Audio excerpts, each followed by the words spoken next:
Howdy. One of rural America's poor old Coots here.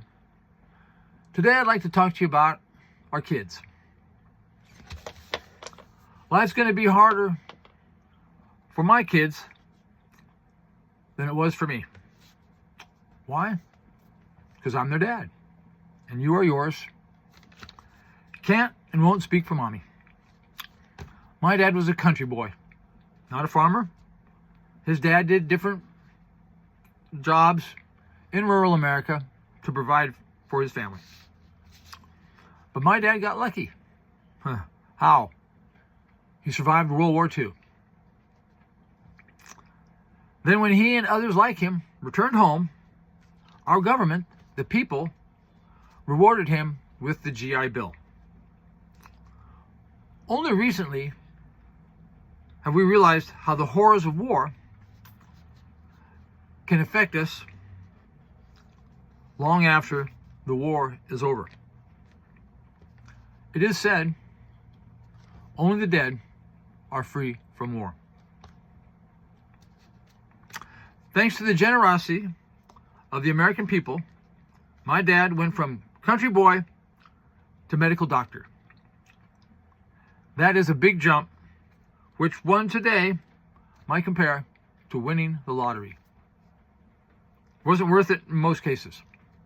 Nope. Wasn't worth it. I don't know if my father actually fought. Again, lucky. From what little I know, an officer walked into the barracks and said, "Can anyone type?" My dad, hand shot up so fast and loudly proclaimed he could type, and spent the war typing with just 2 fingers, which he continued until he passed away. I did take typing in high school. Why? Girls. Lots in that class. I too type with just 2 fingers today.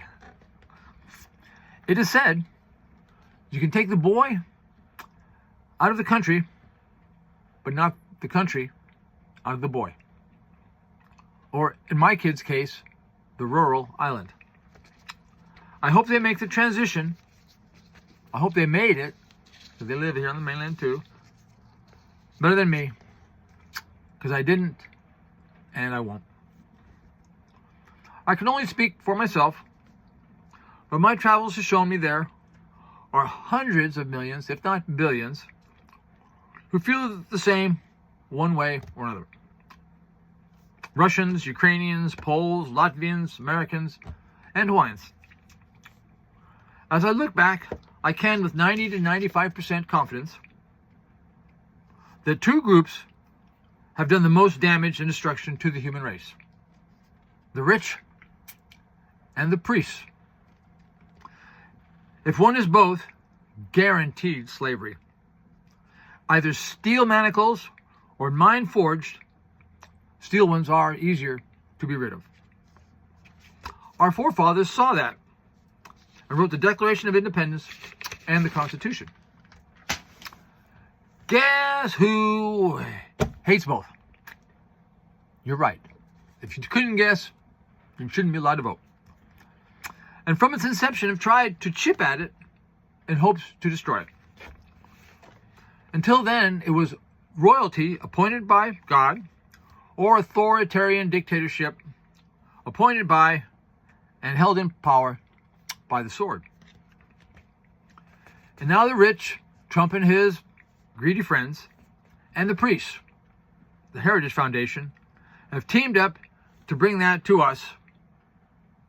Theocratic dictatorship. I gotta put my money, nickels actually, but my money, on the city folk to stop it. And to maybe then they'll understand why many people have voted for Trump. Too much bad luck in their life. Nobody's fault. And it appears no one cares still. Thank you for listening and humoring an old coot. Aloha. I think I can do it. Let's try it.